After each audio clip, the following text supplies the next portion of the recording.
So guys, nakapag-workout na ako. So last na class sumali sa belt. So sarap yung pakiramdam yung pag naka-workout ka. Magaan sa feeling yung pawis mo na ilabas lahat. So ayun guys.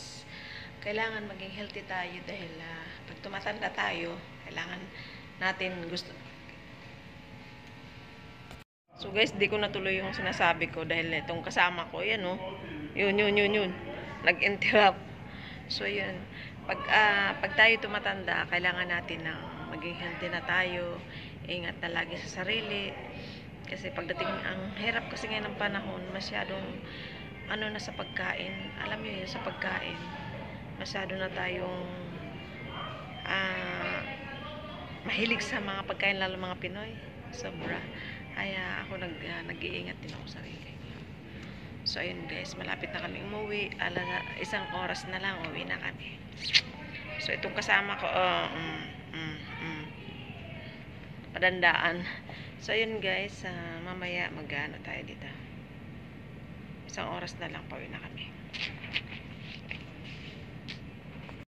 So yung isa, maraming problema yung isa dito. Maraming problema yung isa dito, nakasimangot na kaya hindi na daw siya makakapagmarites. Ayan o, ayan. Wala nang talaga. Mag-marites, wala nang time talaga. Ayan guys, wala nang talaga sa time mag-marites. So ayun, nandito kami kanina nag-bed. Ayan. So punta natin yung dalawa, ang ingay ng dalawa. Kaya pupunta akong kayong dalawa dyan, ha? Bakit nag-ano? Sige lang. Ayan, busy pa siya. Busy dahil no chance pag-marites. Hindi na doon siya nakakapag-marites, kaya, ayan, nag-iingay, ha? Ha? Ayoko na. Matamis. Pabalik-balik na, marites. Wala na. Saan mo sa'yo kumain ako? Thank you.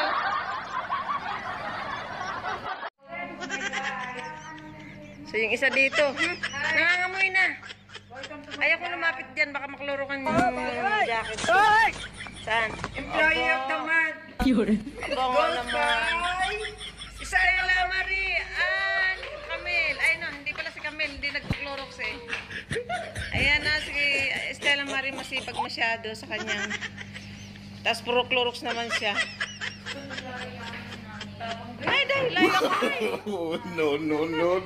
Ito madali pa naman itong ano ng Clorox. So yun guys, almost uwian na.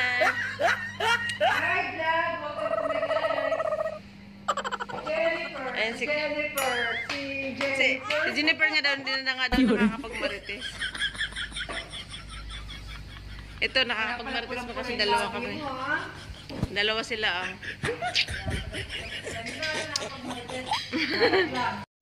Uwian na guys. First time I go. Yeah. So Nina also first time to go here in Adajao.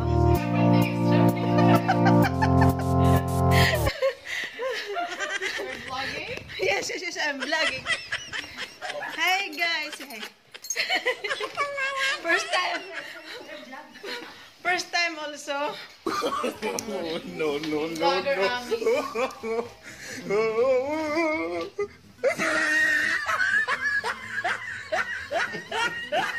So Godson, we'll go home Godson with Nina. Because Nina is too much hardworking. Can you imagine? What to do? So we are in the elevator. Yes. Nina, you're all too much white. Well, this is the life. Even when I'm trying to tan, I'm just red.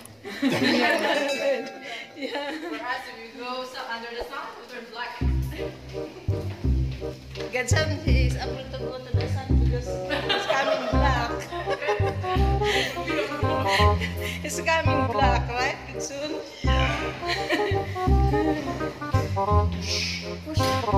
Okay, let's go, guys. So this is the house of Nina, apartment. Look. Yeah. Someday, Nina, I will live here. Yeah. So we'll go home now.